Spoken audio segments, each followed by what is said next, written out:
Ini dihantui sama pasien yang nggak berhasil dia selamatkan. Wah, asli ini kacau banget. Yang suka cerita horor sini kumpul, yang menakut mendingan skip aja. Kalau penakut skip buruan sekarang. Jadi gue ini dapat kiriman cerita dari seorang dokter namanya Indah. Wah, ini jarang-jarang nih dapat kiriman cerita horor dari dokter. Jadi dokter Indah ini kerja di salah satu rumah sakit di daerah Jawa Tengah. Kejadian ini terjadi di tahun 2017-an dan begini ceritanya. Suatu malam, dokter Indah ini mendapatkan tugas buat jaga instalasi gawat darurat. Sebagai petugas medis dan juga perawat-perawat di sana, itu berharap pasien gawat darurat ini dikit atau malah kalau bisa nggak ada pasien. Tapi yang namanya musibah kan nggak ada yang tahu ya. Sekitar jam 1 malam, datang 2 mobil ngebawa 3 pasien gawat darurat. 3 pasien ini adalah korban laka lantas. Mereka bertiga ini masih remaja laki-laki semua dan mereka kecelakaan ketika balap liar. Kata dokter Indah, itu kondisinya parah deh. Dari ujung kaki sampai ujung kepala itu banyak banget pendarahan. Ketiga-tiganya juga ada patah tulang dan pokoknya intinya adalah parah banget deh. Nah, pokoknya di situ dokter Indah dan juga perawat-perawat lain ini berusaha semaksimal mungkin menyelamatkan mereka. Tapi Allah berkehendak lain. Mereka bertiga ini tak berhasil diselamatkan. Semuanya itu meninggoy dengan waktu yang berbeda. Ada yang jam 2, ada yang jam 3, ada yang jam 6 pagi. Tapi dari 3 pasien itu, dokter Indah ini masih terus kebayang-bayang sama pasien yang paling parah. Pasien ini paling parah tapi meninggalnya paling lama, jam 6 pagi. Wajahnya itu hancur, kaki tangannya patah, terus di dadanya itu ada luka sobekan besar banget. Kata dokter Indah, itu pasien nih yang ini, itu pas datang nafasnya itu udah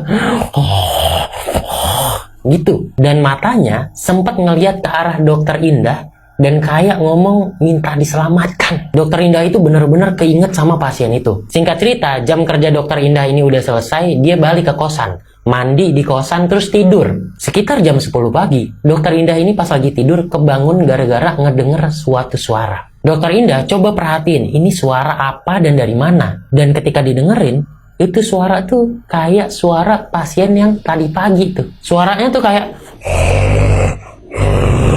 gitu. Karena takut, dokter Indah ini coba tutup telinganya, tapi suara itu tuh malah berasa kayak dari dalam kupingnya sendiri. Wah, nggak tahan tuh dokter Indah langsung nyalain lampu di kosannya, dan tiba-tiba suara itu menghilang. Sekitar jam 1 siang, dokter Indah ini siap-siap lagi pengen ke rumah sakit lagi, pengen kerja lagi. Saat dokter Indah ini lagi ganti baju, suara itu kembali terdengar. Dan perlahan-lahan ada yang muncul dari kolong kasurnya dia. Yang muncul itu pertama adalah tangan, tapi tangan itu tuh kayak nyeret badannya dan keluarlah sosok itu. Sosok yang keadaannya itu sama persis dengan pasien tadi pagi. Muka hancur, kaki tangan hancur, patah, dan ada luka besar di dadanya. Sosok itu lalu ngomong, tolong selamatkan saya. Wah, aduh, merinding gua.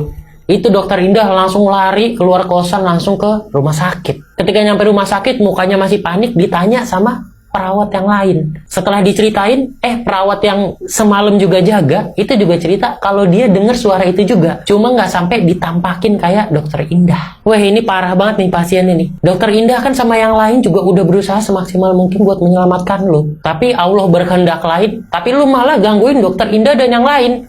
Bener-bener kacau lu setan. Kalau lu mau dengerin cerita-cerita